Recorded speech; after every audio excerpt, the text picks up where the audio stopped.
Barber Stylist, good morning. Mr. B here from our headquarters in Freeport, New York. Scissor salute to everybody. I want to talk about a problem I have with some of my competition. And it bothers me and it burns me because there's barbers and stylists that are being hoodwinked and taken advantage of. It seems quite often. Now, you're big online, you're big on social media, you have a lot of search engines and you're up there and stuff. But these big guys that really don't need to fool you to make the sale, they're fooling you. This morning, and I got to talk quick because we're running out of time, but when it says made in the USA, let's be straight up and let's tell it like it is. Please be careful. There's even American flags on some websites. It says made in the USA, but you scroll down and it says USA products available. So to the big guys with the big websites and search engines, tell it like it is. Scissor salute later, Mr. B.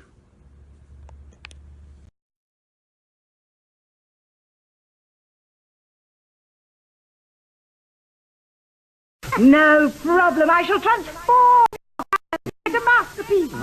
I am an artiste with a pair of scissors. My new cuts got him talking at the barbershop. Fresh from the barbershop, fly from the beauty salon. My new cuts got him talking at the barbershop. I got a show where you can listen and view. My new cuts got him talking at the Bringing barbershop. barbers and stylists together with the scissor salute. My new cuts got him talking at the barbershop. One cut, two cut, three cut, four. Nails done, hair done, everything did. Nails done, hair done, everything did. Oh, you fancy? Spending hours in salons on your hairstyle. For the Lord protects his barbers and he makes the stubble grow. Scissor! Salute! Salute!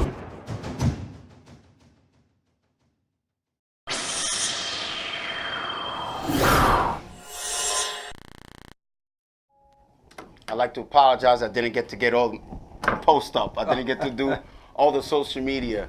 How you doing? My name is Eli the Barber. My co-host for the evening. Trims the Barber From where? from Long Island, Freeport, New York. You know, You're long free to time plug coming. in your shop as much as you want to now. This is the that's Trim what we Show. do. This is the Aight, Scissor aight. Salute presents Trim's Barbershop. You can plug it as much times as you want. Give us the address. Give us the phone number and the compass. Give us Trim- the axis, the latitude, longitude. Okay, Trims Barbershop. We located in the heart of Freeport, right on 28 Lombardo Avenue. You can look us up at trimsbarbershop.com, see what we all about. Also, you can follow me on Instagram at the original Trims and Trims Barbershop, either one. Today, we'll be talking about all the things we do in the community, and we're also going to talk about the different setups that we have with these barbershops that need to know that if they put forth the effort in cleaning up the communities that they're in, we can have a better world, you know, because we are the world. Real talk. We are the ones that can make it better plans for Definitely. all our children. So the show is co-produced by the co-owner, co-owner of the Scissor Salute, New York Queen. The show is produced by the owner, Sefro. We're broadcasting live via StrongIsland.tv, and LA's on the boards. We're in Paradise Studio. So let's get into last week's, well, let's get into the meaning of the Scissor Salute, which is a gesture, compliment, greeting, and lifestyle dedicated to bringing barbers, hairstylists, and makeup artists together worldwide. And we use the Scissor Salute show as an outlet to actually make that happen. Every Monday night from 7 to 9 p.m. Eastern Time, we give the opportunity for the visual artists to come down here and showcase their skills live on the stage, while also conducting interviews with them and taking phone calls in as well. So you can find out how these visual artists got started, where they plan to be going, and you know where they are on their journey. So if you would like to showcase here on the Scissor Salute show, advertise with us, as you see the Lineup Inc. has advertised. They're located in that part. See that down there? The Lineup Inc. They're going to be having an event coming up September 27th, I believe. It's going to be called Concrete Jungle, Rumble in the Concrete Jungle. I like that right there. Concrete Jungle. Concrete Jungle. It's going to be hosted by Success Attic, located on Brooklyn, I believe. So if you would like to do that, advertise with us, book us for your next event, showcase with us, all you have to do is just email us, ScissorSalute@yahoo.com. Leave all your contact information. We'll get back to you in the order that the email is received. And trust me, we're We're gonna get you back to you. Well, let's get into the episode 521. The episode, we're gonna go recap, and then we're gonna go over the 3 picks. So let's do a recap. We had Sofia Jimenez. Her IG handle is makeup by Soph J. And we got the picture of her. She went up. No. Oh, okay. I'm sorry about that, LA. She's a makeup artist. She has a license for cosmetology, but she does makeup. And recently decided to get back into hair. I guess, or maybe has always done it, but now she's actually in the shop. I believe it's the Perfect Cut. Sephra, what's the name of our salon? Perfect Cut. So we'd like to wish her the best of luck. The doors are open for any time she wants to come back here and showcase. And her model, too, is a licensed cosmetologist. Nice. That just does it on the side, though. She's not, hasn't really decided to step forward. But I have a feeling that hopefully we might have changed her mind here at the ScissorSalute show. Then the call-ins from Faded Fresh Barbershop and Ruben's 5-Star Academy. And he also has a salon as well. We had Ruben the Barber. His IG handle is Ruben_the Barber. One of the things that he touched on was the teaching at his academy. That his teaching in the academy doesn't just prepare you to take the state boards, but it prepares you for professionalism. It also prepares you for actual work in the trenches. But what I mean by that is actually, in the trenches cutting hair, whether it's a fade, a shear work, razor work. He's really covering that. They're really not prepping you just for the state boards. It's more like prepping you for a career. And we'd also like to salute him. He's a Babylist educator as well. What happened? You, Ruben. We're good? I heard my name. We're good? It's on the table out there. Again, it's a live show. So if you hear any questions and stuff, it's because it's a live show. Our next call-in, again from Miami, Florida. Brady, you might have seen her on Barbershop Connect a lot. She seems to get posted up there at least once or twice a month. Nice. Natalie Styles. Now, Natalie Styles I think she called in our third episode back in 2013. She called in when we had Ladies Night. And it's just great to see where she's come. I believe at that time when she called in, she had a handful of followers. Now it's up there. It's serious. And her clientele includes athletes, baseball players, football players, and musicians as well. So it's always great to see when someone called into the show in 2013, 2014 to see where they are now. It's always great to hear and see that. And finally, that's our last post right there. ScissorSalute to Yvette. That's not in the studio tonight, Blaze and Blush. She will be at BarberCon with us. We'll be at BarberCon, I believe, Sunday. I don't know if we're going to be there both days because, of course, we're going to be piggybacking off a big event. We're going to be piggybacking off of that. Hey. So everyone who's coming out here for the BarberCon, there's a couple people. I believe next week we're going to have Sarah Jane, Colors, and a couple others. So nice. There it goes right there, BarberCon. Tickets are still on sale. You could go to Barbershop Connect, click the link in their bio. I suggest you do it now because you don't want to be stuck out there waiting. It's going to be a 2-day event, indoor, outdoor event. And a little bit of surprise, ScissorSalute's going to be there helping assist Family Feud. Nice. So now, it's going to be like barbershop versus barbershop. Okay. We're going to be assisting with that. They have a whole Family Feud thing coming there. But don't miss out on the Great 8 from the States. And education is going to be there left and right. Barbers are confirmed to be there from Europe, Asia, South America, I believe Australia, Australia, basically around the world going to be there. And the United States is going to be there heavy. Tri-state area is going to be in there heavy. Trims is definitely going to be in the building. We're going to be at the Graph Etch. Okay. And Arizona. I know Arizona's going to be here. And ScissorSalute to Linda Eisner. So I believe, so you're going to be there. Anybody else you're working with there? It at should the be booth? me, Jesse. Jesse that cut? Yeah. Jesse that cut should have been here. I miss Jesse that cut. He's a well-spoken gentleman right there. When every time he's around, he got them ways with words. And tonight, ScissorSalute presents Trends Barbershop, located in Freeport, New York. Showcasing. Go ahead, let us know who's showcasing. Well, we showcasing right now Natalie, Okay. Nat Curl Junkie. That's her Instagram. She's our loctician. She's also Ooh, loctician. Stop with and that. she's also a female barber. All right, loctician. So she has multiple talents. She's a loctor. Yeah. Instead of a doctor, a loctor. And she's also the advertising brain behind my brand. All She right. does all the posts and all of the stuff that you see there on Facebook and all that. Well, it's great to see the teamwork here at the ScissorSalute Show. We always talk about it when we have guests come here and they talk about the team camaraderie, how every barber in the barbershop plays their part in some sort of, in a positive way. You know, it's good to see, good to hear that, and good to see. I mean, she came in here with the varsity leather jacket on. I know it's not a game. It's not a game. Yeah.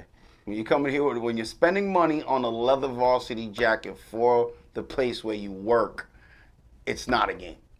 Okay, so let's get into the 3 pitches. LA, click them on. Okay, so I had to put this on there. Now, this part is not new. It's not a new part. Al Uppercut was the first that I seen do it. He did it's called a ribbon. A ribbon part. Now, with that being said, Gaines the barber hit this flawlessly. I suggest you go either to Barbershop Connect or go to Gaines the barber and check. This is flawless work right here. Yes, it is. This is flawless work. What I mean by that, we're talking about symmetry.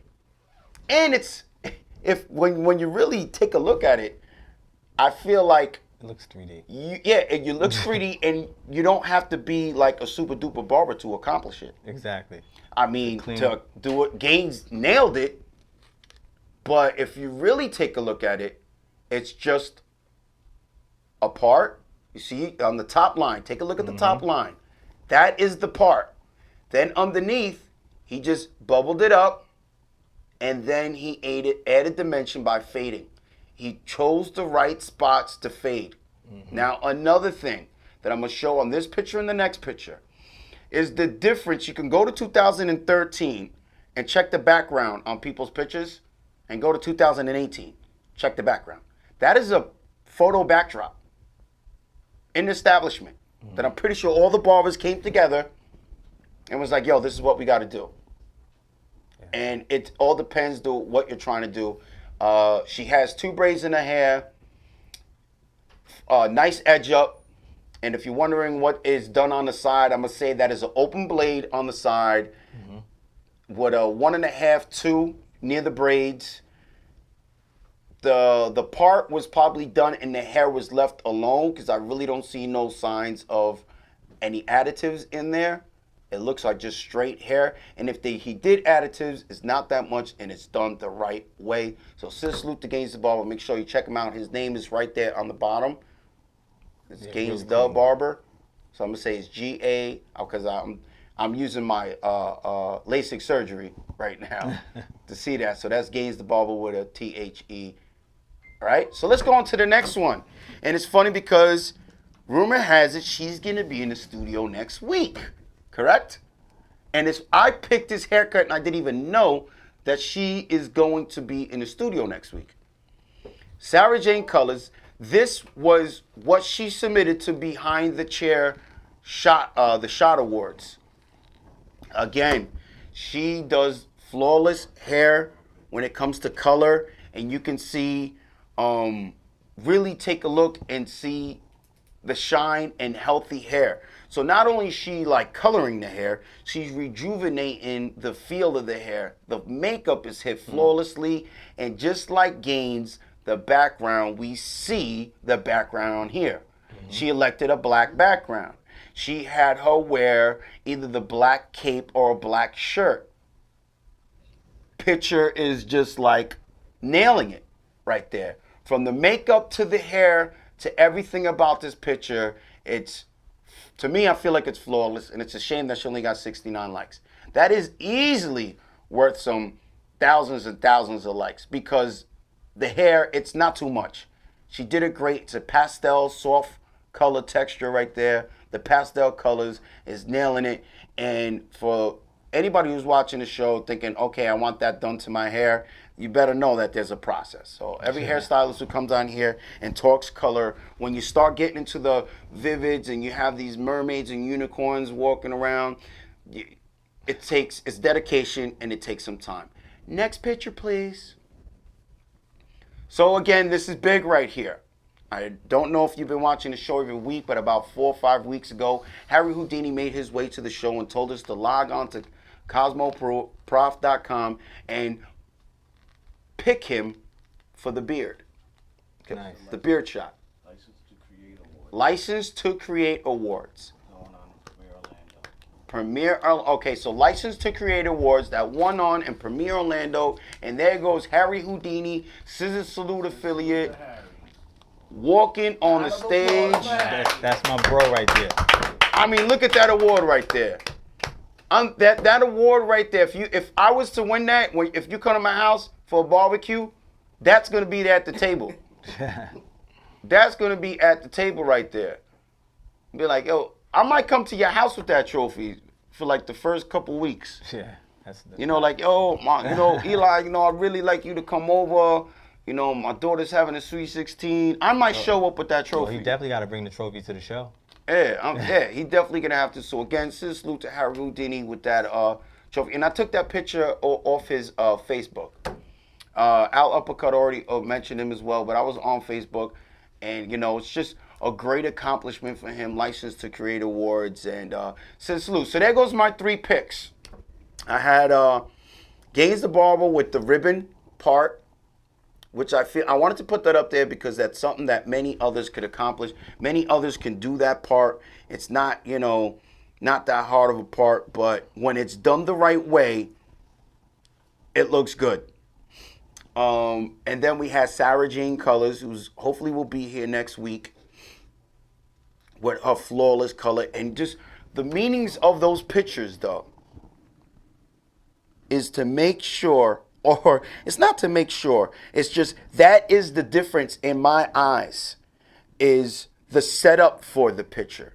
Not only is it done with flawless work, but the background and everything makes the hair pop. Gaines had the white background that made the ribbon pop. Mm-hmm.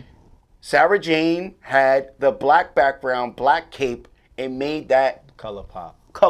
Yeah. With the flawless makeup, natural makeup. It's funny I'm saying natural makeup. It's just, you know what I mean. It's not a beat face. I believe that's the terminology. The face is not beaten. And when I first heard it, I'm thinking World Star. I didn't think makeup being done on someone's face is, you're going to be like, oh, she beat my face. Really? What'd you do? What she beat you for? And meanwhile, they're talking about makeup. All right, so showcasing right here, you got Nat _curl _junkie. Mm-hmm. It's going to be a great interview with her later on. She loves doing what she does. And Robinson take some time and just tell everybody to swipe up because the ScissorSalute show is live. And I just did this live on the show. Sorry about that. But I have to go through my social media and make sure everything is on there, Because it means that much. If you're watching the show right now and you like what we're doing and you want to show some support, very easy. Press that share button. I believe it's located underneath where you'll see the lineup. No, it's located underneath the ScissorSalute show. Press that share button. Put it on your timeline. Press it one more time. Share it in any hair groups that you're a part of. And if you would like to showcase on the show, be interviewed on the show, advertise with us, you can email us ScissorSalute@yahoo.com. Leave all your contact information. We'll get back to you in the order that the emails received. Now, sitting next to me, we got the owner of Trims Barbershop and the original Trims. Mm-hmm. So let's go over your start what was it? 1997 your establishment opened? 1997. Okay, so 1997. But the shop that I first started opened up around there. So let's get back to 1997. There's not too much shops. There's shops, but there's not too much around. What's going through your mind being a young person and, you know, about to open up your own establishment? Well, when I did it, I was 19, so I was fresh out of high school, and I had no fear. I was just like ready to go, and I just did it. And I was actually forced to do it because I didn't like the way we was being treated in the barbershop that I was in. So it kind of forced me to open up my own barbershop. Right.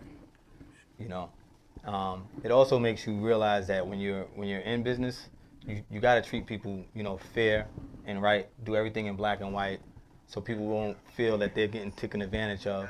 So at the end of the day, when I was mistreated, I was just like, yo, man, it's not a way to run a business.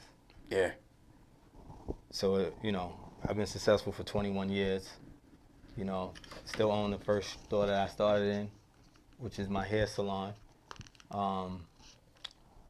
We do numerous of things that keep us going between the way we treat our clients, because collectively we all have the same clients. We don't have that individuality stuff at Trim's Barbershop. Okay. So again, mentioned in the beginning of the show, right off the rip, I seen it is a team.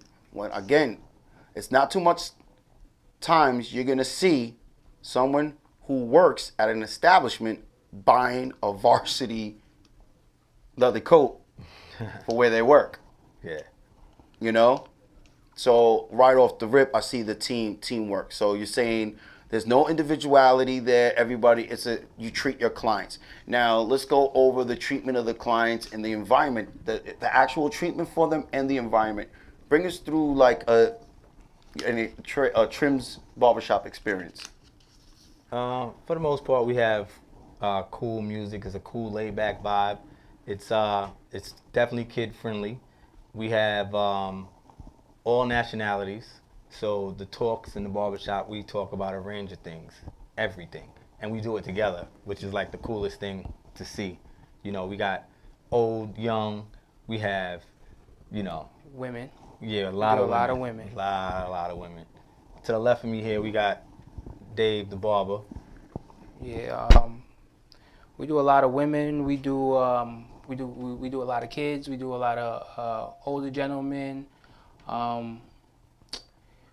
They come into the shop and they feel comfortable. Mothers feel comfortable with us. You know, like you said, our music is always pretty much laid back. We don't play too much rap music. We play mostly like jazz, R&B, old school reggae. Yeah.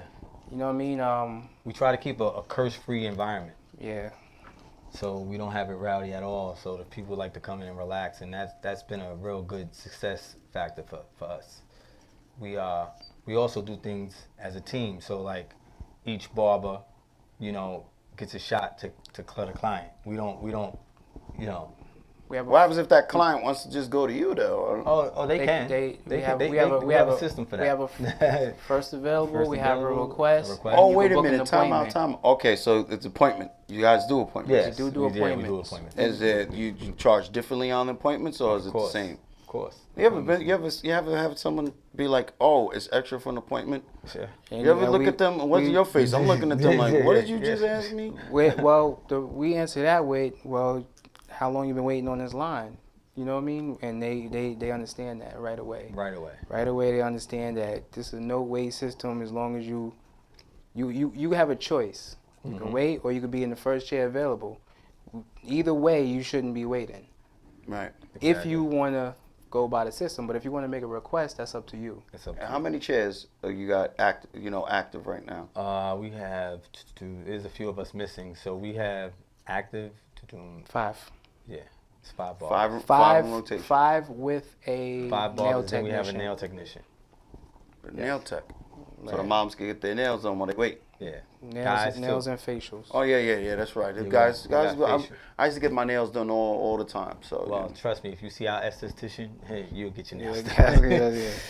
That's a fact. Yeah, it's a fact. he said that's a Fendi. That's a That's fact. a Fendi. So guys, been open since '97. Now I'm gonna have to fast forward it a little bit. I believe 2011 MySpace comes out. MySpace is available. Were you part of that? Did you step up? Did you put your shop on there? Actually, before all this internet stuff, we actually created one called Trim Space like years ago. And Trim Space? yeah, and it was a barber networking platform that barbers could share information, tools, how to do certain cuts, you know, just and it was building up really, really big. And at the time when I met with Lee and Eric had a conference when they launched Barber Connect, and I was too busy on the back end with my shop that I didn't really push the platform like I should have. But it's cool because I see two friends of mine do a platform where the barbers got together and did, you know, it's not the same, but it's pretty much a great vice, you know, and I was happy to see that. And then Facebook, Instagram comes along. What changes did you see in the profession when those two juggernauts, those two social media that made a big juggernauts came difference. into play? What differences did you see in the profession? See, the difference is, like, back in the days, to shoot a commercial cost about a couple grand. Then you have to shop the commercial to the TV stations. So you would think, yo, you pay all this money for this commercial, you're gonna get it seen. And then it doesn't get seen. You're like, yo, I pay all this money for this commercial. And then they're like, oh yeah, you have to shop it now to the different cable stations. So I'm like, oh, okay, that's how this works. All right, cool. We're gonna be on public access TV because the networks is too expensive. You know what I'm saying? So then Instagram comes out. Really, Instagram. It's not, I can't even say Facebook. Instagram with the pictures, because Facebook took over the Instagram platform. You know, that picture thing, when barbers got to post their haircuts, post their brands, and you actually gain so many clients from that because they're seeing your work, they're seeing what you're worth, they see how you move. This has like a digital portfolio. Exactly, and it was the best thing ever, and it's free, which is excellent. I'm on now. It's free. It's free. Now, usually on the show we come here and we talk about the network, and social media always gets brought up because, again, we're actually broadcasting on social media via Facebook Live right now. And, you know, but it's something that you mentioned in the beginning of the show, and it's always great to have barbershops or people in our profession who come down here and bring that topic up and really show their work that they do in the community and the differences that a shop can make in a community. So let's go over the list of things that you've done for the community and, you know, some accomplishments you guys have done in the past. Between The number one is oh yeah, the biggest number thing one is Dollar Day. Dollar Day. Dollar Day. Dollar Yeah, Day. cuts for $1. Cuts for a buck. That's our number one Yeah, biggest event we have. that we give back to the community. Nice. Yeah, Cuts for a buck. And that's That's- is that an annual event? it's an annual event. This year it's August 18th. If you're a barber and you want to be a part of this Cuts for $1 day, you can come give us a call at 516-867-1466, or you can just email us at trimsinfo@gmail. How many barbers we had last time? Yeah, we had a lot. It was a lot. Oh, 20 something? Yeah, about 20-something barbers. 20 something barbers last time. Nice. And they came from all over. You know, we had some big names there. Matter of fact, Houdini, he was there. Danny Moe. Award, now we could say award-winning Award-winning, yes. Hernandez. Yes. We had Denny Moe from Superstar Barbershop in Harlem. We had Miss Ryan Cuts. We had Paparazzi Barber. We had OJ the barber. We had man, I don't know everybody's name. Forgive me for that, but it was a lot of guys. We had well, this year I'm trying to network with all the barbershops, all the affiliate barbershops in the area. At least if one barber from each shop can come out, they don't have to give up a whole day. Just give up a few, like an hour out of their day, because there's so many of us that we can, share and just, move out the way. Even if a guy just wants to use my clippers, We could use the help. we could always use the help. It was Actually over- did something like that. So I mean, and continue. And Dave, how long you been doing hair? I've been cutting hair for close to maybe 7 years now. 7 years. Yeah, just about 6 or 7 years. And what was it about, being a barber that made you stick it out? Because a lot of people try getting into the shop and they bust a U-turn, right? Mm-hmm. But they don't even give it a chance. That first kid gets in the chain, it's like, y'all, I got to take a break, then we can come back. So what kept you in the shop? Well, we talk about this all the time. I had a 9 to 5. Coming out of high school, I had that 9 to 5. I didn't go to college. I didn't know what I wanted to do, but I got a job. It turned into a pretty good job. I became a mechanic at Honda, and I got fired due to I got injured, couldn't perform the way I wanted to, and it just snowballed. But either way, I decided that I didn't want to give anybody the opportunity to take away my money ever again. I had my son was just born, and I had a girlfriend, and we were struggling at the time. So I'm like, how can I keep money in my pocket on a day-to-day basis to, feed my son? And barbering came into mind. You get paid, put money in your pocket. That's what I thought, at least. And from there on, I got a lot of resistance. I got resistance as far from family, from other people saying that go get a real job. That's the worst. Go get a real job, you know what I mean? And that kind of motivated me more to keep the grind up, especially because I knew what I could do.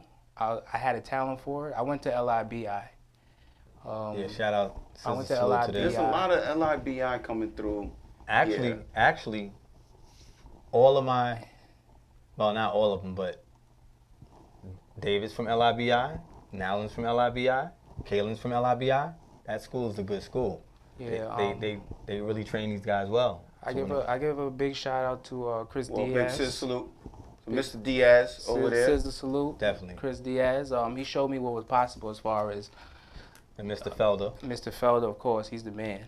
But he showed me what was possible as far as being able to collect and being able to support your family, because he's a family man. And then of course I met LeVar, and LeVar was doing it different than than any barbershop I've ever been at. So between those things, those two people were my biggest influences, Chris and LeVar. And that kept me going because I seen the possibilities. And again, I just wanted to get everyone a little bit more familiar with Dave, because you were sitting in here, they got familiar with trims. And Right. Now let's bring it back to giving back to the community. Let's go right back to that topic. I mean, I'm sorry for the people that are watching that I'm jumping back and forth. I just wanted to, let you guys get a little bit more familiar with David here. Trims, LeVar talked in the beginning of the show. Just wanted to get you familiar with Dave. Now we're going to go back to the giving back to the community with Trims Barbershop. We already talked about Cuts for a Buck, an event that they have.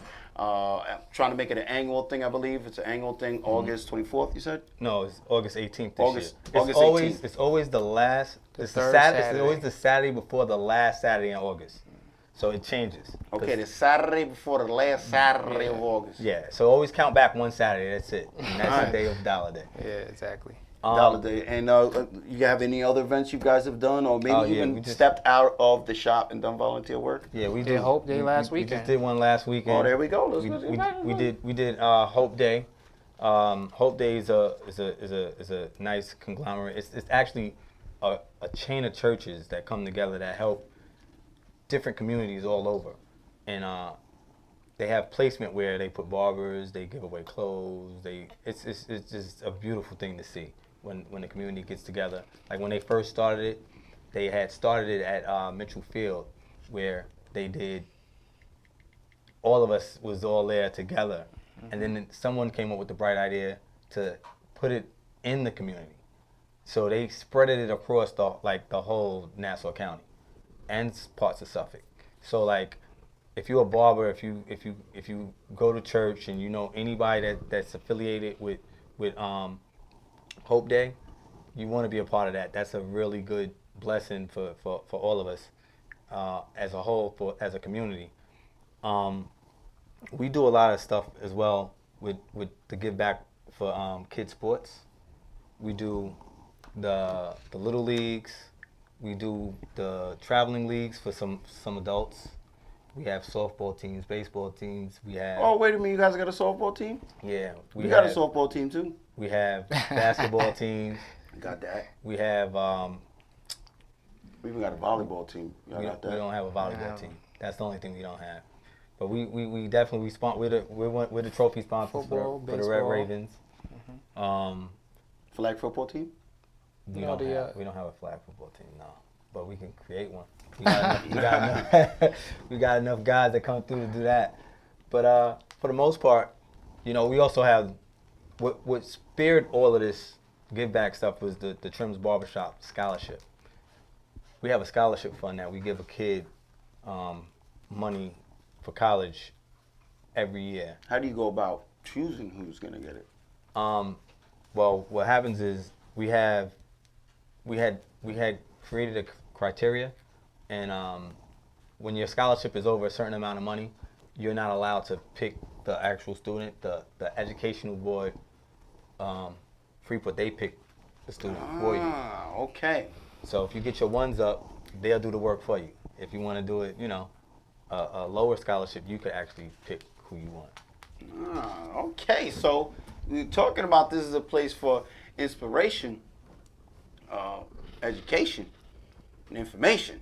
So we just got some information where if you come up with a college fund, if it's low, right? You said if it's low, you're able to pick the criteria and the person. But if it's above the amount that, we're not gonna say the amounts, but if you do above the amounts, you can take less work off your hands and they'll do it for you. Okay, so there goes the information. The inspiration part about it is maybe other shops can do that as well. Maybe other shops can take off that idea, or the salons can take that off that idea. It's pretty much anybody, really. Mm-hmm. And the education part, again, is just learning the different things that can be done in our profession, touching more than just hair, touching the community, helping out the community, because some shops get a bad reputation, and that's obviously not the case here. It's all going to depend how you set the line and what you set the bar at your establishment. And if you notice, I'm saying establishment. I'm really trying to, and I'm not shaming that word barbershop. I'm not shaming it. But I feel like the next step, the 2018 step, it should have been how we've been stepping for the longest, is say you work in an establishment. You don't want to say, eventually one day I want to open up a barbershop. Yeah. If you're opening up a barbershop, you're limiting your money. Already, your mindset is limited. Mm-hmm. Now, you might be like, no, Eli, no, I'm just saying. No, I'm just saying. I'm telling you. I'm trying to put you onto something. You want to open up a place of business where people are going to feel good to walk in there. They're going to feel great to be in there. Mm-hmm. They're going to feel great when they leave out of there. They're going to say, hey, I just spent this amount of money on a haircut. But I like my hair like this. So the person that was cutting my hair told me how to maintain this hair. And I ended up buying the products that were in there. That's a place of business. And they keep on coming back. A barbershop, they step in there, they get the haircut. Yo, man, good looks. I got a great haircut. I'll see you guys next week. Mm-hmm. So what I mean by that is, in the barbershop, even if you're working in there, not running it, okay, you made $30 a haircut, $40 a haircut, that's great. But a place of business with teamwork, what that we're hearing about here, the haircuts could get up to $60, $70 a haircut. Now, how does that happen? That happens by offering different services that are available in your establishment that are not available up the block. And eventually there's going to be people who pay it. Oh man, that's a little bit too much. No, it's not too much. No, you got to upsell your tickets. I mean, you start, it's just like a car. You go in there to buy a car, they show you the LX. That's what the one they show you. And they show you all the bells and whistles, and then they put you in the DX. Because that's the one that most people can afford. And they go, do you want this one here? And then you go, wait, it doesn't have power windows. Mm-hmm. So that's like you going to the barbershop and you didn't get your hair washed. Yep. You didn't add the razor.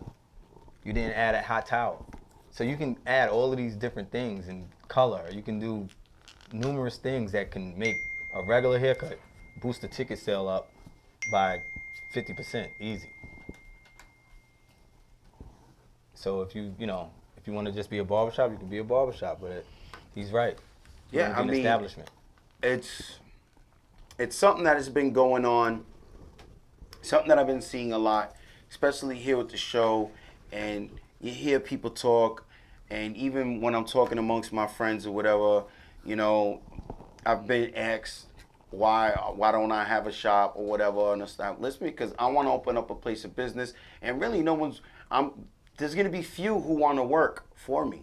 Those who will work for me have to work with me is going to be career minded. Yes, you're going to get a lease. You're going to get a lease. I'm not going to have you work in my establishment without a lease.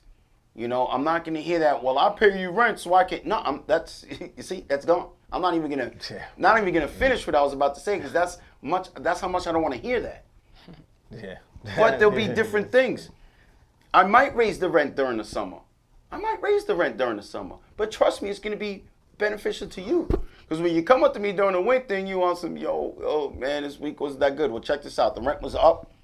I put the rent up in the summer. That extra money, I didn't pocket it. I kept it here for days like this. Wait, it might be a little hard. And something, you know how it is. Sometimes it gets like that. What happens if we got a snowstorm 4 days in a row? Then what? Then how do you expect them to come out with this? Again, that rent might be extra more than a person up the block, but we'll talk about education coming in there, where you're not going to have to pay because that extra rent is going to be going towards that. There's many different things that can be done, but I want that first month's rent, first week's rent, last week's rent before we even start. Mm-hmm. Before we even start, I need that. All right, just say I'm a business owner. In order to obtain a store, you got to give 3 months. You got to give first month, last month, and a security deposit before you even put one nail on the floor, one mirror on the wall. So and then as you're putting the nail on the floor and the mirror on the wall and adding the chairs, that rent's still due at the end of the month. And if you didn't get any customers, they're gonna still have their hand out for your rent. You can't tell them, it was slow this month. I ain't get it this week. Just let me slide. They were like, what, you did 10 people? We watched you from the window. Well, that 10 people is their money. It's funny that you used to say that, because when I was running a shop, I used to hear that, and I used to be like, what's gonna happen, right? I'm gonna start tallying up your heads. The fact that that you can't manage your money, that's not my fault. Yeah, it's not. But I feel like that's, if you're watching right now, somewhat led to the topic, because when I'm here in Trim's Barbershop, it's a place of business with teamwork, and on top of having great service, curse free, foul language free, no foul language, good music up in there. They have 5 barbers that are in there. You say you're down 2 right now at this moment? Yeah. Down 2 that, but you have 5 in there that is ready to go. Mm-hmm. Now, Mike Custom Cuts has been on the show before. We've actually went to his location and interviewed him. We have a show that we never even aired.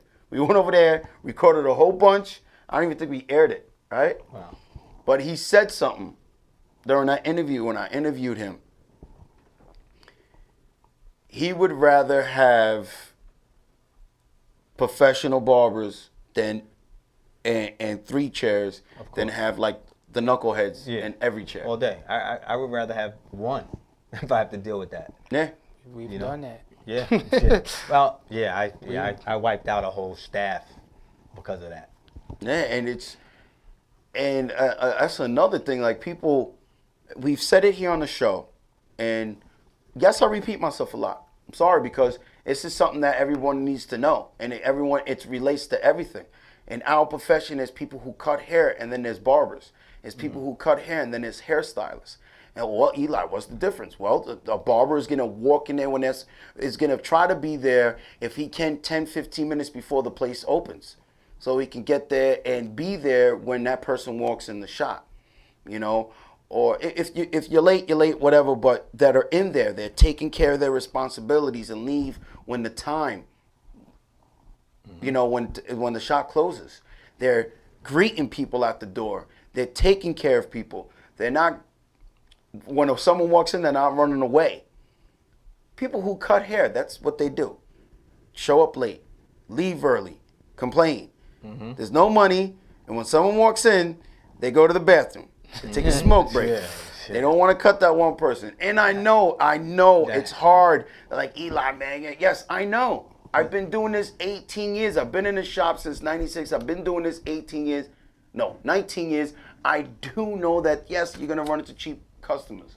And I take that hit on the chin at least 4 or 5 times a week. When someone walks in and nobody wants to cut that person, I take that swing chin music, or should I say sweet cheap music that comes in there, and that I know, and they picky. Yo, can you hit this? Oh man, I'm short. Man, you short every week, man.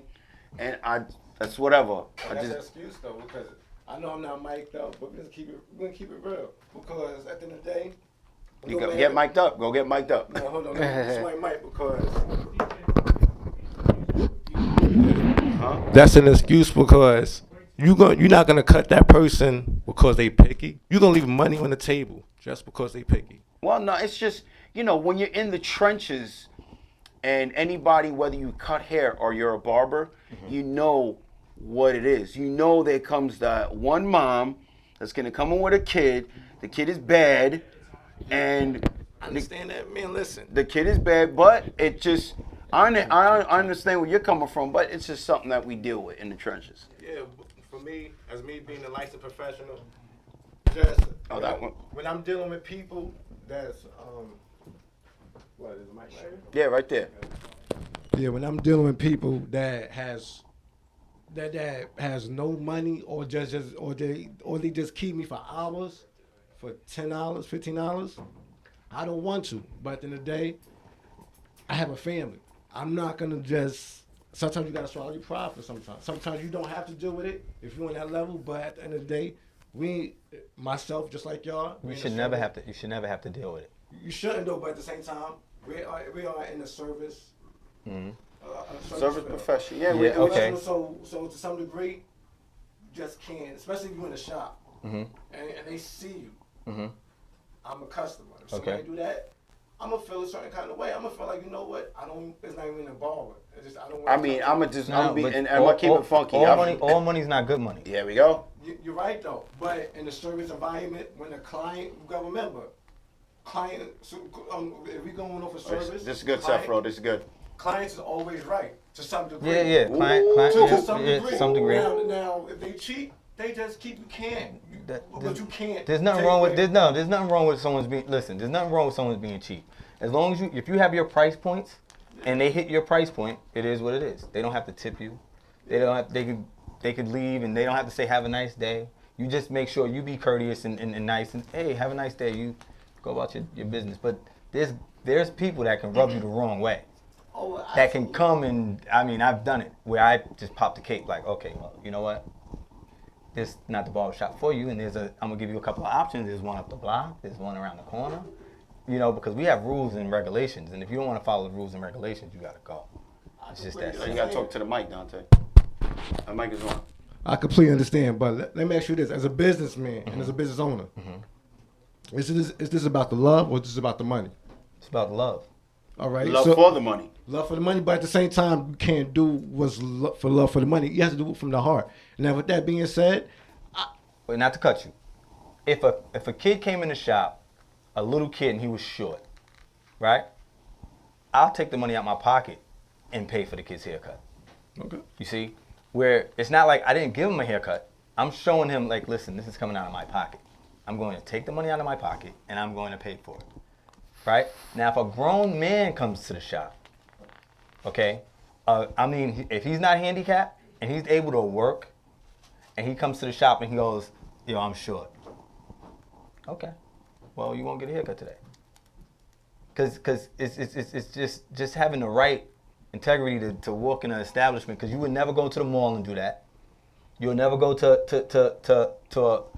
any McDonald's. place that you You feel can't is, bargain. You can't bargain is- at stores, but somehow people feel like they're gonna bargain with us. Yeah. You know, it's just, and again, it's just this is like right now. This is like a barbershop discussion, and this discussion goes on in barbershops all the time. Mm-hmm. Whether you're talking to, for instance, it goes something that just came into the shop. Gentleman's in there, and this is a friend of mine. And he said and he doesn't even know, we've gotten into this discussion at least 15 years ago in the barbershop when Uncle Philly's, we brought appointments into the thing. Out there in Brookhaven, over there in Suffolk County, there was no appointments. Uncle Philly's was the first barbershop to do appointments, and they set it at $20. Oh, $20 an appointment. Oh, everyone was going crazy. Every time. This is 96. Because you know what it 97. is? People don't like change. And that's the problem. Like I realize, because even with the stuff that I've done from 97 to now, I constantly did change. I evolved. You know, I remember I used to hang on the block, chill, loud music, rap music, pants hanging, braids. I was wilding like anybody else that would be 19 years old. But then you get to a point where you mature, you know, and you gotta leave that past in the past, and you gotta become a man. And as I became a man, I started realizing now I'm getting phone calls from congressmen. I'm sitting with senators. You know, it's a different playing field now. Yeah. And they groom you and they show you, like, listen, you gotta clean up your act. So if you have, you know what it is? If you have older people around you, an older person that would take to you, they'll tell you, yo, you shouldn't do that. Well, here goes the thing. Now, here comes my friend, been coming to the shop since the establishment, or coming to myself and Ivan the Barber one, whether he was visiting us or whatever, being in the shop. We're talking, and I was just like, I cut two people, and I was just like, oh, well, you know, those are my heavy hitters. And he's like, oh, well, you know, it's a haircut. It's a haircut. I was like, well, that person feels his haircut is valued at $60 per visit, and he comes here once a week. He values it at 60. The person before him values his at 40. The guy I'm about to cut right now, he values it at 40, and he got a time spot. $40, $60 for a haircut, that's way too much. I'm looking at him like, it all depends. It all depends. Now, because I do timeshares, where you come into my shop every Friday at 6 o'clock, every Friday 5:30, that's not an average appointment. I'm not giving you that for $25, and there's no discount. I'm actually charging you more. Because now when someone's getting married 3 weeks from now, and they're like, okay, I want to come in for that Friday at 6 o'clock, you can't. Because that's purchased already. Now, the point to what I'm saying is the kid telling me that that's too much for a haircut. The other barber, which is actually cutting his son's hair, is like, why do all the other prices go up and ours has to stay the same? Why does it still have to be? Why, if you walk into a barbershop, the prices from the 90s is still up to still now? The prices of what, 15, and now it's still 15 or whatever on the walk-in. It's, again, it comes down to what you think it is valued at. And for barbers that are in the trenches, and even for people who cut hair and they're in the trenches, sometimes you got to take it on the chin, cut that person that nobody likes. And that's just the way it is. That's just the way it is. And it's not that you're turning down money. It's just, like you said, not all money is good money. You know, I just washed my cape. This guy is known for being a stinky dude. He's the stinky guy who comes in the shop. He just walked down the block and didn't wash his hair. Now, he doesn't have money for me to wash his hair. Now, I'm going to have to cut him in this cape. I'm going to have to take another cape out the back. You know, So it's just stuff that's gonna go on. This is great talk right here. We took a little bit too long. We were supposed to end the discussion, but I wanted to keep it going because this is the type of talks that we have in the shop. We just had that again. ScissorSalute to East Side of Side. He's one of the clients and one of my friends that's been coming to the shop for a while. He's been there since '96, rocking. I've known him since like '93, and the same discussion we're having here is what we had there. We're gonna have LeVar sound off first. Let everybody know how they can get in contact with you. All the information that you want to share with us and your social media information, please do so now. The stage is yours. You can contact me on Instagram at Trims Barbershop, or if you want to get personal, you can come to the original Trims. I'll add you if you know. It's one of those things, you know. You can also look at us. You can look at us at trimsbarbershop.com and check out our website. And you can go to the Nassau County's calendar. It shows you our different events that we do throughout the year, throughout the community. We also have, you're going to see me on BarberCon 2018 with GraphX. And I also did Barbercentrics. I'm actually the first barber that did the interview with Barbercentrics, so I made history again. Hold up, that sounds familiar right there, that Barbercentrics. Yeah, they're a platinum sponsor for BarberCon. Okay, and Dave, now again with you. Want to sound off, let everybody know they can get in contact with you, all your social media information that you'd like to share with us. Please do so now. The stage is yours. Well, you can find me on Instagram, Cuts by D3rd, Cuts with a K, at Instagram, and definitely book me online, trimsbarbershop.com. Again, if you have any more questions, you can go to their website. And because a lot more people are probably on Instagram, check out the original Trims. And Trims Barbershop. Just give the phone number out again. It's 516-867-1466. Okay, and you guys already know what the deal is with the show. You guys are always welcome to come back.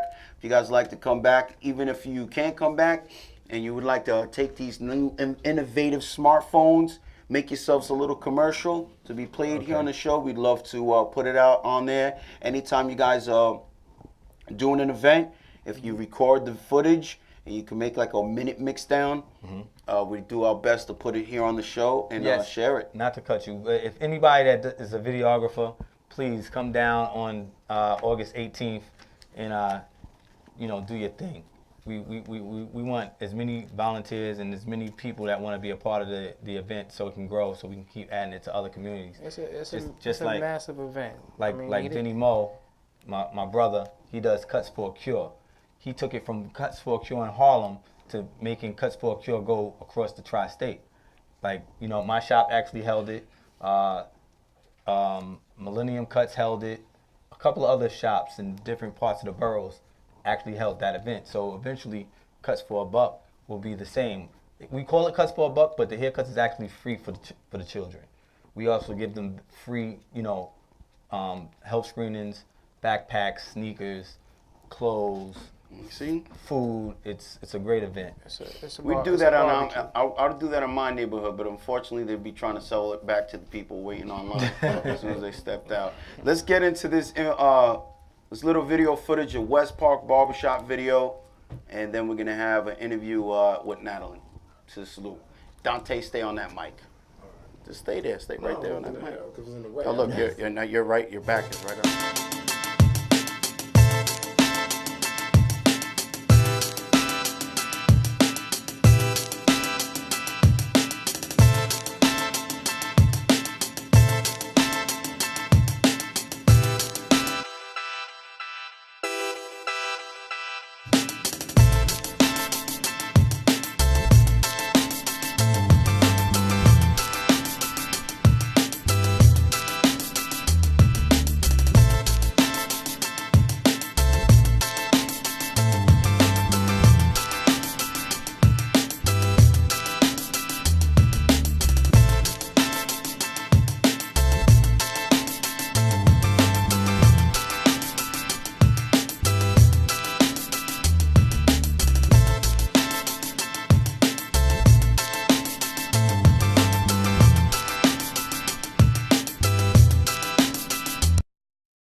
Okay, so that was a little video footage from West Park. That's exactly what we're talking about. A video footage like that. Real nice. And we'll put it on here. The funny thing is we've offered that to so many previous guests and no one ever does it. I would do it. I would be like, oh, yo, dope. I got something for you. So, in the beginning of the show, you seen Natalie. She was showcasing her IG is Nat_curl_junkie. We're going to have to talk about that a little bit too much underscores. A little bit too many underscores. Well, Yeah, I like it confuses. It confuses. I feel like, well, we'll get into that. 15 years of experience. When she was young, she was tender-headed. You still tender-headed now? I still am tender-headed now. I braid in myself and I will cry on the spot. Okay, so she felt uncomfortable when she was getting her hair done. She started off doing friends and family and really took in the feeling that she's tender-headed and she wanted to treat them with, something different. And now you're here, braider, stylist, barber. Let's go. That's your hair. You do hair. I'm hair.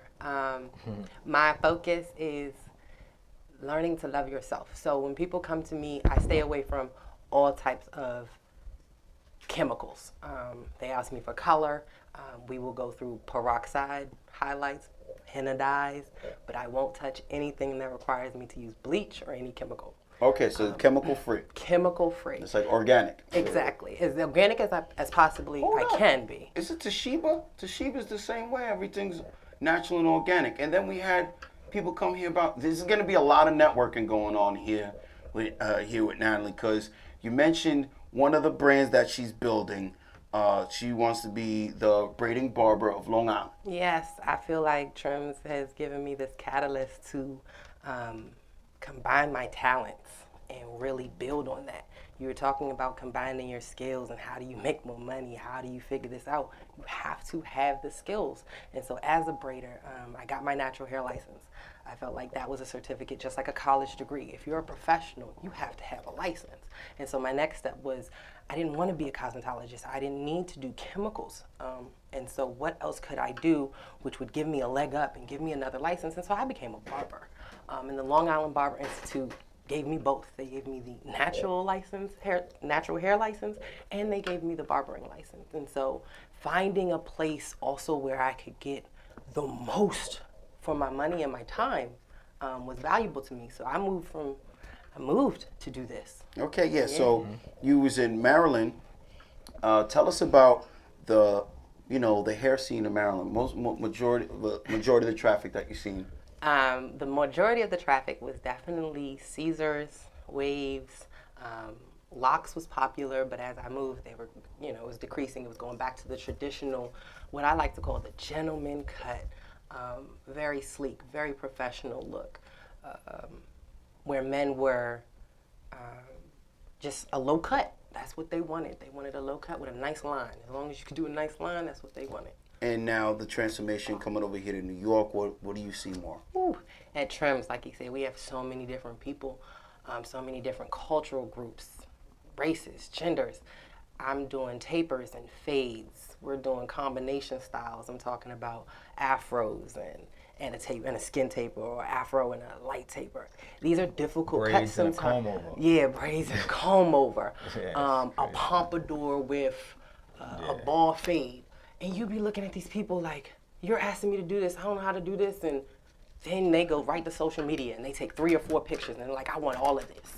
Yeah. And you're like, all right, that's really all you can do. You can't run away from the cuts, you can't run away from the challenges. Unless the person's white and they show you a black person in the picture, which is happened. And I give them that style. I can't make it up. When they're like, oh, give him, I'm like, my man. Excuse me, ma'am. Your son just look. It goes both ways, and then you seen Young Jock. Oh man. I don't have our styles don't have a color. Our styles don't have a race. They don't have a gender. When somebody gives you something, you as the professional should be able to achieve that. Give a good consultation if you can't achieve it on the spot. Most of my styles sometimes take 2 to 3 hours. I can't bust that down when you walk in the shop. You're a walk-in. No, we need to do a natural hair consultation. I need to look at your scalp. I need to look at your hair textures, because usually it's multiple hair textures. And from that point, then we can service you appropriately. But we can't do that without a consultation. Not to cut you, but if you No, think good. from back in the days, you would never really see a white guy or a Caucasian man with locks. You see that a lot now. All the time. All the time. Whether yeah, fake or real. We're from out east, so there's always been like a couple of like hippies with some locks. They rock like the burlap hoodies and stuff and surf out there. So been a little bit familiar with that, and a lot of reggae music, a lot of roots and culture. Go out to where they buy Willis shop. You see Yeah, but it's good to see. I guess Maryland, there's a lot of Caesar waves. In New York, there's a lot of taper fades, and it's a little bit more diverse out here. A little bit more diverse. You have to be a little bit more on your P's and Q's as a barber here up in New York. I feel like you do, just because some of the creativity out here, they want different things. Like, they just don't want one style. They don't want one look. Everybody seems to want to look unique. Everybody wants to make themselves a brand, or they want to be the most popping on Instagram or whatever it may be. So, well, speaking of brand and social media, I know you talk about braiding barber of Long Island. How do you feel like you're going to accomplish that, building a brand on your social media? Do you have any approaches? Number one, like you say, networking. Challenging yourself and putting the best around you. One thing we do at Trims is I came in and I was very intimidated. David and LeVar are extremely good. And I felt like as long as I continue to challenge myself and put myself in the realm of people who are doing what I do better, then I'm going to be great. It's about, like you said, taking classes, educating yourself, networking. But once you really put yourself and create friendships with these people, the challenge is different. They want to help you. They want to teach you. So my goal is, as a braider, is to put myself in front of people that can make me better. People that are doing what I'm doing and better. And then I can use them as influences and mentors, and even as opportunities to create more skills for myself. Negative people stay away. That's what I just negativity. got from that. She's, you know what it is. Always. I see some out uppercutting. A lot of the barbers have been posted it up a lot 2 months ago. You sit at the table with successful people, the conversation is different. So I feel that has to relate to this right here, and being around people that are going to make you better. That's why I said negative people stay away. In the beginning of when you first sat down here, you have a saying that you are building your brand over. Allow people to love what they have. Elaborate on that. Really, it's learning to love yourself. That's really the slogan. The mission, though, is teaching people that what you have, even if it's possibly going away, you possibly could be losing your hair, or it could be thinning, you can still learn to love exactly what you have on your head. And at Trims, we can encourage that. Like I said, that consultation for me is very important. I want to see what stage you are at mentally and physically. I need to look at your scalp, but I want to talk to you. I want to see how confident you are with wearing this style. As a natural stylist, I deal with a lot of alopecia issues, men losing hair, women losing hair, women with thinning hair, edges gone, totally gone. And confidence. As a barber, you have to build their confidence. You have to make the person look like the way they want to look every day. And it is a challenge because you can't just give them a cut and it only looks right when they're in front of your mirror. You have to give them a cut and confidently know that when they step out of that door, they're going to be able to wear it and look good tomorrow. So you build confidence. You build confidence. We all No, I'm saying because that's the key to the game. But you know what though? A lot of people don't see the value in that. They look at it, I'm just a barber, I cut hair. Not realizing you build confidence. You know what's funny? Because I was just saying this, ScissorSalute to the fellas at the shop. I was just talking to Johnny Cake, and I was telling like, y'all build confidence. I was over there Friday, was letting them know that's a talent right there. I can't build confidence with clippers or braid hair or do hair. That's what y'all do. So, That's a calling. But with that being said, where's the security at though? You build confidence with people that have security. Where's your security? Oh yes, definitely. And that's why the BBA BBA is here. The voice that you're hearing is a Dante Financial of the BBA, the Barber and Beauty Association, here to bring the profession to that plateau and have that, make sure that we're the same way we're giving the people the confidence to go out there and achieve their dreams and go out there and take on the world. Make sure that our profession will have the stability to last. And what I mean by that is making sure that we have some sort of retirement plans and, you know, insurance, benefits, insurance.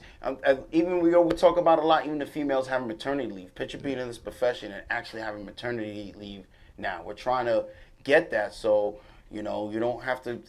If I'm not in the shop, I'm thinking about money. So I could picture a female who does hair and they get pregnant with the amount of money that got to be going through their head. They're just counting it. They're getting text messages and they no. They're getting hit up on their websites. But we're gonna get a little bit into that a little bit later with Dante. But yes, I agree with you. We get people prepared to go up to weddings, to all these events, job interviews, and give them the confidence to go out and do that. Barbers seem to be a little bit confident, but we need that stability. It needs to be some concrete foundation. Not only that though, but besides building confidence, you build memories. Definitely. Weddings, proms, graduations, birthdays, anniversaries, you name it. Even on sad occasions, I'm pretty sure there's some barbers that have to, have to cut somebody that passed away for their funeral. Of course. I don't know if y'all have any of y'all have done that, but I'm pretty sure that's part of the job too. It's more to it, and it's just the fact that everybody outside the beauty industry and barber industry sees y'all value, but y'all base y'all value on haircuts. It's good, but it's deeper than haircuts. You got to place your value on everything outside of just the cutting, the customer service, the products. You have to place your value as a person. So if somebody sit and say, why am I paying for that? This is why. It's not because of the service you're giving.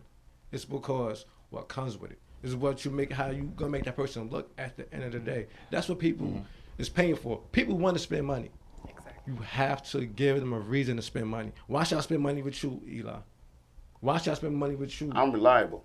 But I'm saying, but you wanted a reason, I just gave you a reason. But I'm saying you have to give a great reason for somebody to spend $100. I was at a shop last week in the city. I forgot the name of it. In the village, 125 to sit in the chair. 125. And people's paying for that. That's not including the extra service that's to sit in a chair in a barbershop. We shot Cedric the Entertainer barber battle in the city. They price lists was ridiculous, and not only was they ridiculous, they don't even do the razor. Yo, they had two shops across the street from each other, and they was getting like $100 a cut plus. But the chairs were like laced with gold. It was ridiculous. I wonder what the rent is there. Man, this so, is the rent is hold up, we got Natalie here, and she has to go back and finish the rest of the showcase. Let's get back to you working Saturday. No, we got to finish. I'm sorry, I'm getting back to work. That's what we do. We go back. Okay, because I had a couple more questions. That would be, so we're going to have to go quick. Saturday, Sunday at the shop. Saturday and Sunday I am at the shop. I have a job which I consider, I do have a quote unquote 9 to 5, but it is my investor. I went to college first and I felt like I could not just let my debt continue to pile up. And so one thing is that my job send me back to school. My jobs certify me, whether it's trims or my 9 to 5. They are my investors in me. And so my 9 to 5 allows me flexibility when trims calls and I need to do something and I got to cut out for a week. You're talking about how do you get paid for them 4 days that you're not at work. I have a job to do that. It's called pay leave.